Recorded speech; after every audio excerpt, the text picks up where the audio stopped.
পৃথিবীতে দুই ধরনের মানুষ কোনোদিন আপন হয় না। শুনে নেন, কয় ধরন? দুই ধরনের। একটা হলো ইমামের জন্য মুসল্লি কোনোদিন আপন হয় না, আর একটা হলো স্বামীর জন্য বউ কোনোদিন আপন হয়। এই কথা ঠিক আছে?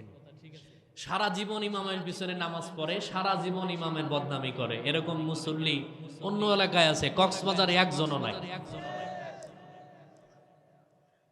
খালি আছে। সংসদ ভবনে অত পণ্ডিত নাই, আপনার চার দোকানে যত মুসল্লি পণ্ডিত আছে। মানে ও এত ফতুয়া জানে, একজন বুখারী পড়ায় তার কাছে সে ফেল। কথা কয় না কেন? ঠিক কিনা জোরে বলেন। এখন হুজুর যদি লম্বা সূরা ধরে তাও দোষ, ছোট সূরা ধরলেও দোষ। হুজুর একটু লম্বা হাঁটলেও দোষ, আস্তে হাঁটলেও। এরকম মুসল্লি আছে না নাই? জোরে বলেন। আল্লাহ রাব্বুল আলামিনের হাবিব ডাক দিয়ে বলছেন, মুসল্লি তুমি শোনো, ইয়াউমা নাদউ কুল্লা উনাসিম বিইমামিহিম। কিয়ামতের দিন আল্লাহ রাব্বুল আলামিন প্রত্যেক ইমামদেরকে ডাকবেন, একলা না মুসল্লি সহ। আবার কয় একলা? মুসল্লি সহ। মুসল্লির কি হক আপনি আদায় করেছেন, আর ইমামের কি হক আপনি আদায় করেছেন, এই জবাব আমার আল্লাহর দরবারে দেওয়া লাগবে কিনা? ঠিক না? ঠিক না? অথচ ইমাম সাহেব সকাল সন্ধ্যা আমিও আপনারা চিনি না।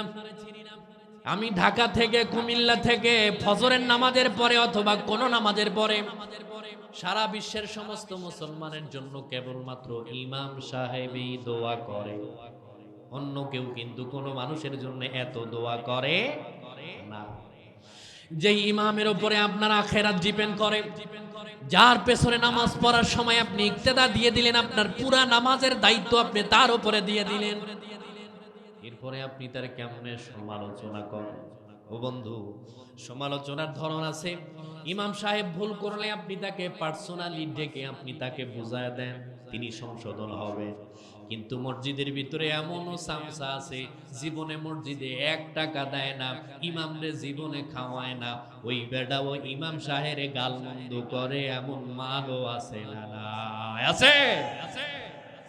তোমারে জুতা দিয়ে আলগা পিটানোর দরকার, বেটা তুই এক ওয়াক্ত খাওয়ায় না ইমামরে, ইমামের বিরোধিতা করে, এরকম মুসল্লি আছে না নাই? জোরে বলেন। মন খারাপ করছেন? এখন যারা নামাজ পড়ে না ওরা কই যে আল্লাহ আমারে বাঁচাইছে, আমি নামাজও পড়ি না, কি করে ইমামের সমালোচনাও করি না, বাঁচার সম্ভাবনা আছে। ঠিক মুসল্লিদের মতো বাড়ির ঘরের বউ ওই একই রকম হয়। বিবির জন্য গোটা জীবন, আপনি আপনার জীবনটা সব কিছু শেষ করে দিলেন সন্তানের জন্য, বিবির জন্য, কিন্তু শেষ সময় গিয়ে দেখবেন শুধু আপনার দুর্নাম বদনাম। চাচা কই গেছে, চাচারের নামটা পর্যন্ত শুদ্ধ করে বলে না। চাচি এমন ব্যঙ্গাত্ম ভাষায় চাচারে গালি দেয়, যেই গালি একজন দুলাভাইও তার শালারে দেয় না। ঠিক কিনা? লা ইলাহা